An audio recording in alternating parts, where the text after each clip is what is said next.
Welcome to investor circle. ఈరోజు మనం మళ్ళీ సెకండ్ టాపిక్ అయినటువంటి 2023 టెట్ పేపర్లోనే మనం మ్యాథమెటిక్స్ సంబంధించిన సబ్జెక్ట్ని డిస్కస్ చేస్తున్నాము. చూడండి, ఈ క్రింది ఫస్ట్ క్వశ్చన్ వచ్చేసి 114. ఈ క్రింది వాటిలో దత్తాంశ నిర్వహణకు సంబంధించిన అసత్య వాక్యం ఏది అని అడుగుతున్నాడు. ది బహుళక దత్తాంశం రెండు బహుళకాలు కలిగి ఉంటుంది. పై చార్ట్లోని ప్రతి సెక్టార్ కేంద్రం వద్ద చేసే కోణం అది సూచించే రాశికి విలువన పాత్రలో ఉంటున్నది. సంజ్ఞా రూపంలో నమోదు చేయబడే దత్తాంశాన్ని పరిశీలనలు అంటారు. అంకమధ్యం ఎల్లప్పుడూ దత్తాంశం యొక్క అత్యధిక మరియు అత్యల్ప పరిశీలన వద్ద ఉంటుంది. దీనికి ఆన్సర్ వచ్చేసి సెకండ్ వన్. ఇది మనం స్టాటిస్టిక్స్ సంబంధించిన సబ్జెక్ట్లో ప్రాపర్టీస్ సంబంధించినవి కంపల్సరీ నేర్చుకోవాలి. బహుళకం సంబంధించినది, మధ్యగతం సంబంధించినది, సగటుకు సంబంధించినది, వ్యాప్తికి సంబంధించిన దానికి మనకు స్పెసిఫిక్గా తరగతి అంతరం అంటే ఏంది, ఎగువ హద్దు, దిగువ హద్దు, తర్వాత ఉండి మనకి ఇంకా దీంట్లో వచ్చేసి స్టాట్స్ అంటే ఏ పదం నుంచి వచ్చింది, ఇండియాలో స్టాట్స్ ఎవరు రూపొందించినారు, ఇంటర్నేషనల్ లెవెల్లో ఎవరు రూపొందించినారు, వీటికి సంబంధించిన మనం కంపల్సరీ అంటే మినహాయింపు తరగతులు అంటే ఏంటిది అనేది మనం కంపల్సరీ నేర్చుకోవాలి. ఇవి నేర్చుకుంటేనే మనం ప్రాపర్టీస్ నేర్చుకుంటేనే వీటి నుంచి అట్లనే క్వశ్చన్లు అడుగుతాడు, వీటి మనం అట్లనే చేయాల్సి వస్తుంది. అవి క్వశ్చన్లు దాని ప్రాపర్టీస్ పర్ఫెక్ట్గా మన మైండ్లో ఉంటేనే కంపల్సరీ క్వశ్చన్లు చేయగలుగుతాం. లేకపోతే స్టాట్స్లో అన్ని డైరెక్ట్ క్వశ్చన్లు చాలా తక్కువ. వ్యాప్తి అంటే ఏంది వచ్చేసి అని చెప్పేసి మనం క్వశ్చన్లు అడిగి గరిష్ట సంఖ్య మైనస్ కనిష్ట సంఖ్య అని చెప్పేసి అట్లాంటి క్వశ్చన్లు అడగడు. స్టేట్మెంట్ బేస్డ్ చాలా క్వశ్చన్లు ఉంటాయి కాబట్టి స్టేట్మెంట్ బేస్డ్ మీద బాగా ఫోకస్ చేయండి. నెక్స్ట్ వన్ తీసుకుంటే, ఒక వ్యాపారి 100 మీటర్ల పొడవుల కాటన్ గుడ్డను కొని దానిని 49 మీటర్లు 90 ఫీట్ల గుడ్డను అమ్మిన, ఇంకా ఎంత మిగిలింది? ఇది ఒకటి చాలా సింపుల్ క్వశ్చన్స్. 2023లో వచ్చిన మ్యాథ్స్ క్వశ్చన్లు మ్యాక్సిమం నాన్ మ్యాథ్స్ క్యాండిడేట్ కూడా చేయొచ్చు అనే క్వశ్చన్లు ఉన్నాయి. ఆల్మోస్ట్ అంటే 24లో 22, 23 కంపల్సరీ చేసే క్వశ్చన్లు ఉన్నాయి. 2-3 క్వశ్చన్లు కొద్దిగా అటు కన్ఫ్యూజ్ అయ్యే క్వశ్చన్లు ఉన్నాయి కాబట్టి వాటిని కొద్దిగా చేయలేని వాళ్ళు, కొద్దిగా టైం డిలే అయ్యి ఉండి చేసిన వాళ్ళు తక్కువ మంది ఉంటారు. కానీ చాలా అంటే చాలా ఈజీ పేపరు 23లో మ్యాథ్స్ పేపరు. దీనిలో చూసుకుంటే 120లో 120 మీటర్లు అన్నాడు. ఇది 49 మీటర్లు 96 సెంటీమీటర్ల గుడ్డని ఎంత అనేది దీన్ని మైనస్ చేసేసి వస్తుంది. దీనికి ఆన్సర్ వచ్చేసి 4, ఫోర్త్ వన్. నెక్స్ట్ వన్ చూసుకొని, ఒక చతురస్ర యొక్క భుజం 2 రెట్లు చేస్తే దాని వైశాల్యంలో పెరుగుదల శాతం ఎంత? ఇది చాలామంది క్వశ్చన్ ఏంటంటే అందరూ 200 రెట్లు అని చెప్పేసి దాని భుజం చేసిన 400 చేసుకుంటే 200 వస్తుందని చెప్పి చాలామంది 200 పెట్టారు. అసలు మ్యాక్సిమం క్వశ్చన్ ఏదైనా పోయిందంటే దీంట్లో ఇదే. కొంతమంది చేసి ఉంటారు, అంటే 90లో ఒక 15 to 20% మెంబర్స్ దీనికి ఆన్సర్ చేసినారు. మిగతా వాళ్ళందరూ క్వశ్చన్కి దానికి 200% అనే పెట్టారు. దీనికి ఆన్సర్ వచ్చేసి థర్డ్ వన్. తర్వాత 111 క్వశ్చన్ చూసుకుంటే 4.4, 3.6 మరియు 7.9 యొక్క సరాసరి. దీంట్లో ఆన్సర్ వచ్చేసి మనకు థర్డ్ వన్ సార్. రెండోది, దీంట్లో ఏం లేదు, రాసుల మొత్తం బై రాసుల సంఖ్య ఇది చేసుకుంటే ఆన్సర్ వచ్చేస్తుంది, అది ఓకే. నెక్స్ట్ వన్ వచ్చేసి 2 సంఖ్యల కాసాగు 16 మరియు వాటి లబ్ధం 3800 అయితే వాటి గాసాబు ఎంత? దీనికి ఒకటే అండి, ఎంత అనేది కాసాగు 16 వచ్చింది, గాసాబు ఎంత 3800, దానికి ఎంత కాసాగు కడితే వచ్చేదే ఆన్సరు ఫోర్త్ వన్. తెలుగు క్రింది వాటిలో ప్రధాన సంఖ్య కానిదేని అడుగుతున్నాడు. ప్రధాన సంఖ్య వచ్చేసి ఏది కాదండి, 39. దీంట్లో మిగతావన్నీ ప్రధాన సంఖ్యలే, ఎందుకంటే 37 ప్రధాన సంఖ్యనే, 31 ప్రధాన సంఖ్యనే, 43 ప్రధాన సంఖ్యనే. 1 నుంచి 100 వరకు 25 ప్రధాన సంఖ్యలు మనకున్నాయి. దీంట్లో నేను సాపేక్ష ప్రధాన సంఖ్యలు 100 వరకు ఎన్ని ఉంటాయి? 1 నుంచి 100 వరకు సాపేక్ష ప్రధాన సంఖ్యలు ఉంటాయి, కామెంట్ చేయండి. నెక్స్ట్ వన్ చూసుకుంటే, మనము ఒక లడ్డు బరువు 50 గ్రాములు అయితే 1 కిలోగ్రాముల లడ్ల సంఖ్య ఎంత? దీనికి డైరెక్ట్ ఆన్సర్ అండి, దీంట్లో ఏం మనం ఎక్స్ప్లెయిన్ చేయాల్సిన అవసరం లేదు. 1000 గ్రాములు బై 50 కొట్టేస్తే ఆన్సర్ వచ్చేస్తుంది. ఇది వచ్చేసి మనకి థర్డ్ వన్. నెక్స్ట్ వన్, సౌష్ఠవ రేఖలు లేని త్రిభుజం. చూడండి, నేను ఇంతకు 2016 పేపర్ కూడా సరే మీరు ఒకసారి మ్యాథ్స్ వాళ్ళకు చూడండి. సౌష్ఠవ రేఖలు సంబంధించి ప్రతిసారి ఒక క్వశ్చన్ కంపల్సరీ ఉంటుంది. సిమెట్రీ నుంచి కంపల్సరీ ఒక క్వశ్చన్ అడుగుతాడు. ఇంకా ఇప్పుడు నెక్స్ట్ అడగడానికి ఛాన్స్ ఏమైనా ఉందా అంటే, మనకు ఏబిసిడీలు 26 ఉన్నాయి. 26 ఏబిసిడీలలో ఏ సౌష్ఠవ రేఖ ఎంత, బి సౌష్ఠవ సౌష్ఠవ రేఖలు లేని అక్షరం ఏది, రెండు సౌష్ఠవ రేఖలు ఉన్న అక్షరం ఏది అని చెప్పేసి రేపు క్వశ్చన్ అడగడానికి ఛాన్స్ ఉంది. 2 కంటే ఎక్కువ ఉన్న సౌష్టవ రేఖ సంఖ్యలు ఏవి అని చెప్పేసి క్వశ్చన్ అడగడానికి ఉంటుంది. ఆ క్వశ్చన్ని బాగా చూడండి. నెక్స్ట్ వన్, మనకు ఏడాదికి ఏ రేటు వంతున 20 సంవత్సరాల్లో 3 ఇంతలు. దీనికి ఆన్సర్ వచ్చేసి రెండవది. సార్ దీనికి ఒకటి నేను చెప్పే షార్ట్కట్ ఏమంటున్నా అంటే ఏడాదికి ఏ రేటు వంతున 20 సంవత్సరాల్లో 3 ఇంతలు అని అంటున్నాడు. చూడండి, డైరెక్టు 20 సంవత్సరాలు ఎన్నింతలు అన్నాడు? 3 ఇంతలు అన్నాడు. 3 ఇంతలు అన్నప్పుడు మనం ఏం చేయాలా? 20 అంటే 3 ఇంతలు అన్నప్పుడు ఒకటి తగ్గించి 2 ఇంతలు వేసుకొని బై చేస్తే 10% వస్తుంది. ఇంకొకటి సార్ ఇంకోటి కూడా క్వశ్చన్ చేస్తుంటే మీరు చేసుకోవచ్చు, 100% ఆన్సర్ వస్తుంది. ఇప్పుడు వచ్చేసి 20 సంవత్సరాలు అన్నాడు. దీనికి వాళ్ళు 5 రెట్లు అన్నాడు అనుకోండి, అంటే 5 ఇంతలు అగును అనుకోండి. దీనికి 4 చేసి చూడండి, ఆన్సర్ ఎంత వస్తుంది? 4 5ల అంటే 5% వస్తుంది. మీరు కావాలంటే లెక్క చెక్ చేసుకోండి. ఆ క్వశ్చన్స్ అట్లాంటివి ఉంటే నాకు కింద కామెంట్ బాక్స్లో ఇవ్వండి, దానికి ఎక్స్ప్లెనేషన్స్ కూడా నేను నెక్స్ట్ క్లాస్లో చెప్పగలుగుతాను. నెక్స్ట్ వన్, సురేష్ 8:15 PM నుండి 9:30 PM వరకు చదువుతున్నాడు. అతను చదివే మొత్తం సమయం ఎంత? దాని నుంచి దీంట్లో తీసేస్తే వస్తుందండి. నిమిషాల్లో అడిగిండు. చూడండి ఆన్సర్, నిమిషాలు అడిగిండు. దానికి వచ్చేసి ఆన్సరు ఫస్ట్ది 75 నిమిషాలు. నెక్స్ట్ వన్, √576 - 2 క్యూబ్ ఎంత చేస్తున్నది? 2 క్యూబ్ వచ్చేసి ఆన్సర్ ఎంత అండి? 2 2 2 2 4 8. ఓకే, 576 ఎంత వస్తుంది? 24. 24 - 8 = 16. ఆన్సర్ వచ్చేసి 4th one. Next one, ABC యొక్క ఒక కోణం 50 డిగ్రీలు మరియు ఇతర 2 కోణాలు సమానమైతే 2 సమాన కోణంలో ప్రతి ఒక్క కోణం కొలత ఎంత? ఆన్సర్ చూడండి, ఇది ఒక త్రిభుజం అనుకుంటే మనము ఇది ఏ, ఇది బి, ఇది సి. ఒక కోణం ఇచ్చాడండి ఆల్రెడీ. ఒక కోణం వచ్చేసి 50 డిగ్రీలు అనుకుందాం. అంటే మొత్తం ఒక త్రిభుజం యొక్క కోణాలు వచ్చేసి 180 డిగ్రీస్. అంటే 180 డిగ్రీలలో ఒక 50 డిగ్రీలు పోతే 130. అంటే రెండు డిగ్రీలు 2 కోణాలు సమానం అంటున్నాడు అన్నప్పుడు 130/2 చేస్తే 65. ఒక్కొక్క కోణం వచ్చేసి 65 2 కోణాలు సమానం అన్నాడు కాబట్టి దీనికి ఆన్సర్ వచ్చేసి 65 థర్డ్. నెక్స్ట్ వన్, కెలిడోస్కోపు ఉండే అంచుల సంఖ్య. ఇది ఆల్రెడీ చాలామంది కన్ఫ్యూజ్ అయినాం. దీంట్లో ఒకటి చూడండి, the number of reds in kaleidoscope ఇంగ్లీష్లో కరెక్ట్గా ఇచ్చాడు. బట్ కానీ కెలిడోస్కోప్ ఉండే అంచుల సంఖ్య తెలుగులో రాంగ్ ఇచ్చినాడు. కెలిడోస్కోప్ వచ్చేసి అంచులు వచ్చేసి ఏంటంటే 9 వస్తాయండి. బాగా చూడండి, మనకు కంపల్సరీ ఈ యొక్క అంచుల సంఖ్యకు సంబంధించిన ఘనము, తర్వాత కొన్ని దీర్ఘఘనము, పిరమిడ్స్, సిలిండరు, తర్వాత కొన్ని కోన్స్, ఎన్ని అంచులు ఉంటాయి, ఎన్ని తలాలు ఉంటాయి,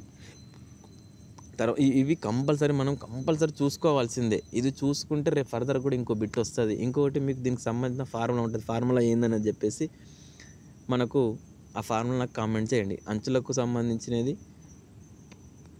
మూలలకు సంబంధించినది, తలలకు సంబంధించిన ఫార్ములా ఉంటుంది, చెప్పండి. ఇంకొకటి, ఒక ఘనంకు సంబంధించిన తలాలు ఎన్ని, మూలలు ఎన్ని, అంచులు అనేది నాకు కామెంట్ బాక్స్లో కామెంట్ చేయండి. కామెంట్ చేస్తేనే మీరు చూస్తూనే తెలుస్తుంది, మీరు క్వశ్చన్ చెప్పడానికి కూడా నాకు ఆస్కారం ఉంటుంది. ఎందుకంటే నేను ఎక్స్ప్లెయిన్ చేస్తున్నప్పుడు మీరు కూడా మీ సైడ్ నుంచి కొన్ని ఒక రిప్లైలు రావాలి. నాకు రిప్లైలు ఇస్తే నేను దానికి ఇంకా పూర్తిగా ఎక్స్ప్లెయిన్ చేయగలుగుతా. మొన్న ఒక అబ్బాయి నాకు రిప్లై ఇచ్చాడు, సార్ మీరు చెప్పిన క్వశ్చన్ 8th క్వశ్చన్ మీరు అది కరెక్టేనా మీరు అని చెప్పేసి అన్నాడు. ఏదంటే సైకాలజీలో బిట్ అది స్థిరమైన దానికి సంబంధించినది, స్థిరమైనది ఇవ్వచ్చా కంటిన్యూస్గా ఒక అబ్బాయికి అని అంటే, ఎందుకంటే 10 నిమిషాలకు ఒకసారి అబ్బాయికి మనం ఇస్తూనే ఉంటే మనం మాట వినేటప్పుడు అది స్థిరంతర కింద వస్తుంది. చాలామంది ఏమనుకుంటున్నారంటే దాన్ని ఐదు సిద్ధ శ్వాసం అంటే ఈరోజు ఇచ్చి రేపు దానికి సంబంధించి దాన్ని కన్వర్ట్ చేస్తున్నాడు. కానీ అది కాదు, అది అఫీషియల్ కీనే, అది అఫీషియల్ కీలోనే ఉన్న ఆన్సరే నేను చెప్పాను నేను దాన్ని మీకు. నెక్స్ట్ వన్ చూసుకుంటే, ఒక అనుపాతంలో 2:6 అయితే ఎక్స్ యొక్క విలువ ఎంత అని అడుగుతున్నాడు. దీనికి 101 ఆన్సర్ వచ్చేసి 4th వన్. చూడండి, ఇక్కడ వచ్చేసి డి = 4th పదం. మనకి 4th పదం ఎక్స్ విలువ ఎంత అని అడుగుతున్నాడు. మనకు ఆన్సర్ చూడండి, బి ఇంటూ సి అన్నప్పుడు బి వచ్చేసి బి ఇంటూ 8 × 6/a 2 ఎక్కం 2 4 4 24. దీనికి ఆన్సర్ వచ్చేసి 24 4th వన్. నెక్స్ట్ వన్ 0.56 0.56 ఎంత అని అడుగుతున్నాడు చూడండి. మనం ఇక్కడ 56 అండి. 0.56 అన్నప్పుడు 56/100 కొట్టేస్తే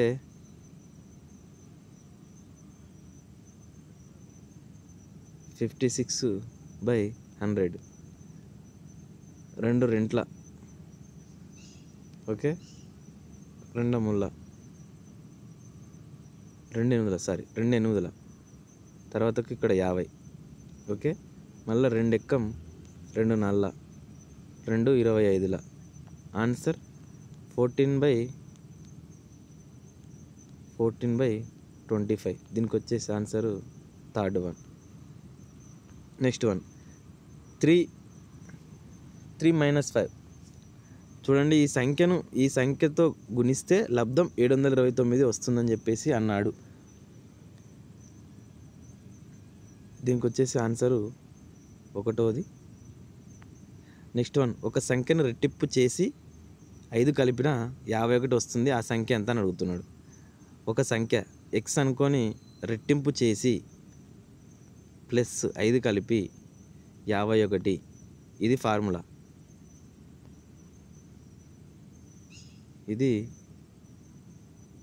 ఇది ఫార్ములా మనకు.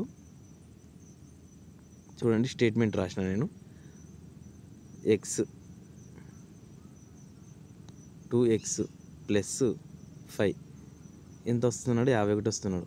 దీన్ని ఏమిటిది? ఈ +5 నుంచి ఇటు వచ్చింది అనుకోండి, ఎంత వస్తుంది ఆన్సర్ దానికి?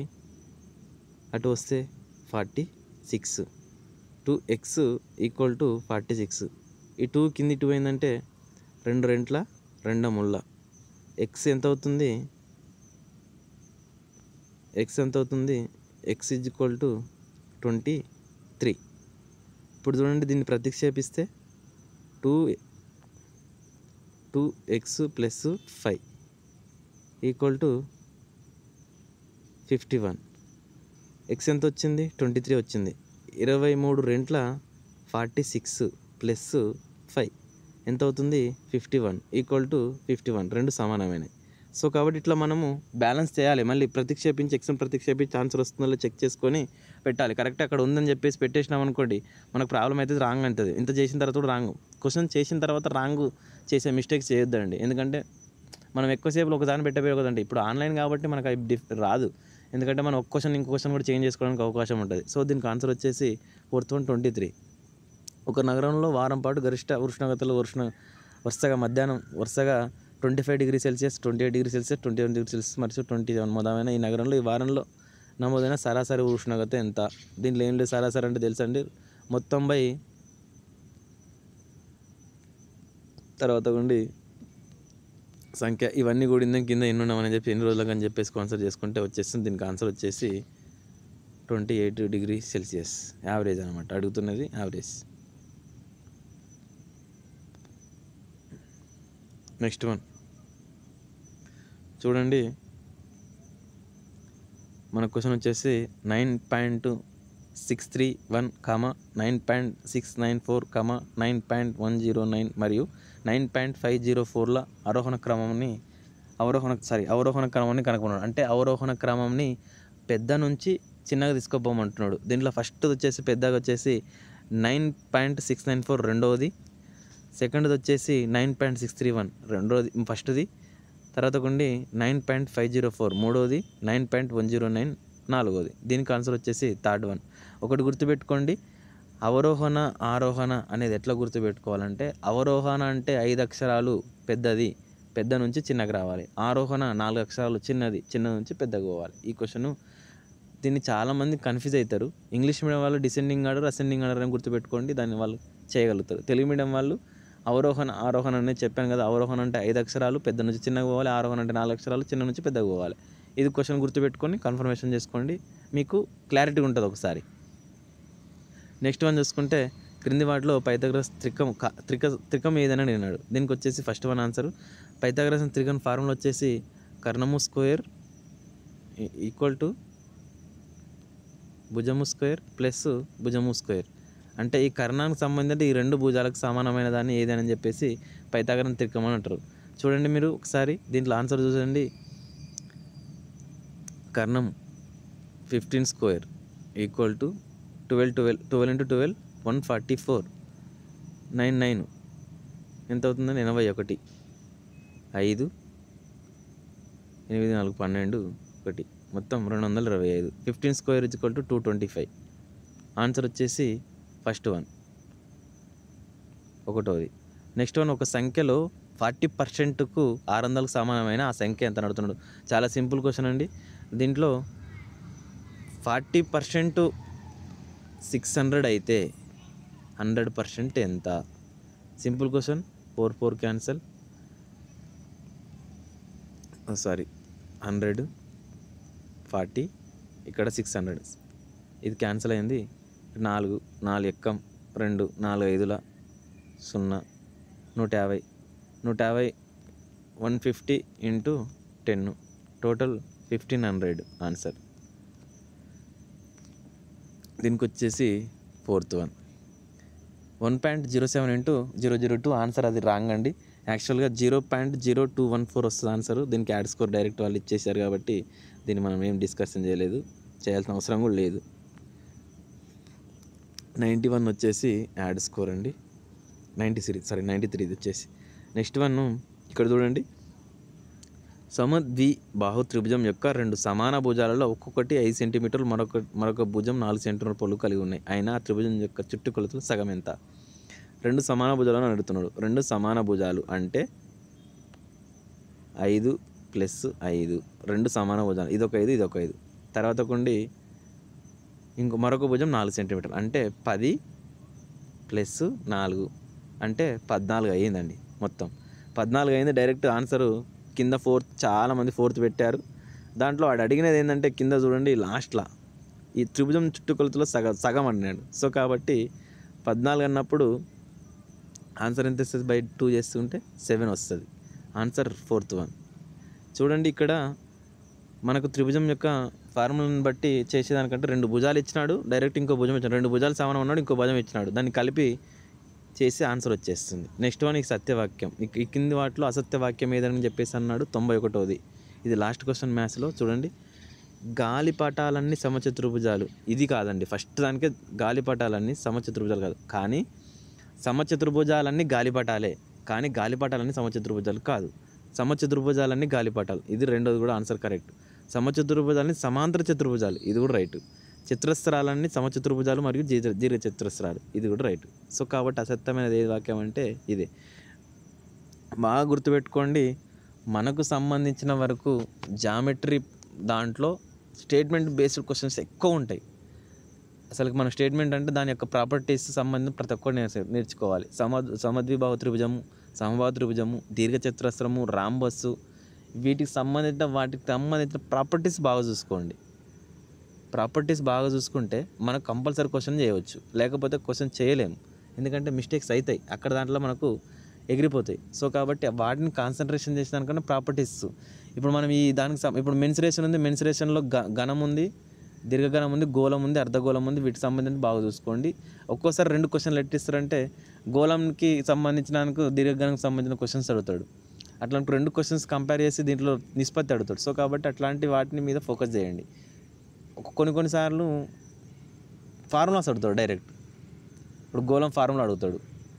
ఇప్పుడు గోళం సంబంధించిన ఇప్పుడు ఘనం ఉంది, ఘనం ప్రకృతల వైశాల్యం అడగవచ్చు, ఘనం సంపూర్తల వైశాల్యం అడగవచ్చు. ఇట్లాంటి క్వశ్చన్ అడగడానికి ఛాన్స్ ఉంటుంది కాబట్టి వీటి మీద ఎక్కువ ఫోకస్ చేయండి. ఫోకస్ చేసుకుంటే సరిపోతుంది. Thank you so much. ఈరోజు మనం మ్యాథమెటిక్స్ కూడా అయిపోయింది. నెక్స్ట్ మనకు సైకాలజీ ఉంది, తెలుగు కూడా ఉంది. తెలుగు కూడా సైకాలజీ కూడా 2 డిస్కషన్ చేసి నేను యూట్యూబ్లో అప్లోడ్ చేస్తే మీరు కామెంట్ చేయండి. దాంట్లో ఏందనేది కామెంట్ చేయండి. సబ్స్క్రైబ్ చేసి మీకు ఇంకా మన యొక్క నచ్చితే, మేము చెప్పే క్లాసెస్ నచ్చితే మీరు ఇంకా షేర్ చేయండి, సబ్స్క్రైబ్ కూడా చేసుకోండి. మీకు కామెంట్ అయితే చేయండి. ఫస్ట్ ఆఫ్ ఆల్ కామెంట్ చేయండి. మీకు చెప్పిందని నేను ఇంకా చెప్తున్నాను. నెక్స్ట్ ఈ తర్వాత మనకి ఈ క్వశ్చన్స్ అన్నీ అయిపోయిన తర్వాత మనం జీకే క్వశ్చన్స్ మటుకు మోస్ట్లీగా టెట్ తర్వాత 100% స్టార్ట్ చేస్తా. ఎందుకంటే టెట్లో జీకే పాయింట్ మనకు చాలా చాలా ఇంపార్టెంట్. కంపల్సరీ జీకేలో ఎన్నైతే 28 టాపిక్లు ఉన్నా 28 టాపిక్లు ఎలా చదవాలనేది నేను కంపల్సరీ క్లియర్ కట్గా ఎక్స్ప్లెయిన్ చేసి దాంట్లో ఏవే క్వశ్చన్లు మనం బాగా గుర్తుపెట్టుకోవాలి, ఎక్కడి నుంచి క్వశ్చన్లు అడుగుతారనేది దాని గురించి సంబంధించి ఒక వీడియో కూడా చేస్తా. మీరు ఒకసారి దాంట్లో క్లియర్ కట్గా మైండ్లో ఉంచుకొని మనం ప్రిపేర్ అయితే సరిపోతుంది డిఎస్సికి, అంతకంటే ఎక్కువ అవసరం లేదు. ఇంకొకటి, మనము ఈ టెట్ ఎగ్జామ్ కంటే ముందే ఎట్లా స్కోర్ చేయాలి, ఏ రకంగా స్కోర్ చేస్తే సరిపోతుంది, ఫస్ట్ ఏ సెక్షన్ తీసుకొని ఏ సెక్షన్ చేయాలి అని చెప్పేసి కూడా మనం ఒక క్లాస్ దాని మీద కూడా చేస్తాం. దాంట్లో కూడా ఎటువంటి డౌట్ ఏం లేదు. మెథడాలకు సంబంధించిన కూడా Telugu method, English method, try method సంబంధించిన కూడా క్లాసు కంపల్సరీ. ఒక్కొక్క మెథడ్కి ట్రై మెథడ్ సంబంధించి ఒక 2 క్లాసులు, తెలుగు మెథడ్ ఒకటి, ఇంగ్లీష్ మెథడ్కి సంబంధించి ఒకటి కంపల్సరీ. దానికి సంబంధించిన మెథడ్ సంబంధించి 4 నుంచి 5 వీడియో క్లాసెస్ అయితే కంపల్సరీ పెడతా. అంతా ఓవరాల్గా అయిపోయినాక టెట్ పేపర్ 2 ఎగ్జామ్స్ అయిపోయిన తర్వాత కూడా కొన్ని క్వశ్చన్స్ ఎక్కడి నుంచి ఎట్లా అడుగుతున్నారని చెప్పేసి దాని మీద కూడా ఎగ్జామ్ జరిగిన తర్వాత కూడా అనలైజ్ చేసి ఆ క్వశ్చన్ కూడా యూట్యూబ్లో కూడా ఒక క్లాస్ పెడతాను నేను. తర్వాత కూడా మన పేపర్ 1 కూడా రావడానికి ఎట్లా ఛాన్స్ ఉంటుంది దాన్ని బట్టి దాన్ని కూడా అడుగుతా. పేపర్ 1 వాళ్ళు ఎలా రాయాలి, పేపర్ 2 వాళ్ళు కూడా ఎలా రాయాలనే దాన్ని కూడా ఒకసారి వీడియో క్లాస్ చేస్తా. ఈ టెట్ ఎగ్జామ్ కంటే ముందరనే కంపల్సరీ చేస్తా. దాంట్లో ఎటువంటి డౌట్ లేదు. మీకు ఏదైనా ఉంటే కూడా సందేహాలు ఉంటే కూడా కామెంట్ చేయొచ్చు, నేను దానికి రిప్లై 100% ఇస్తాను. Thank you so much.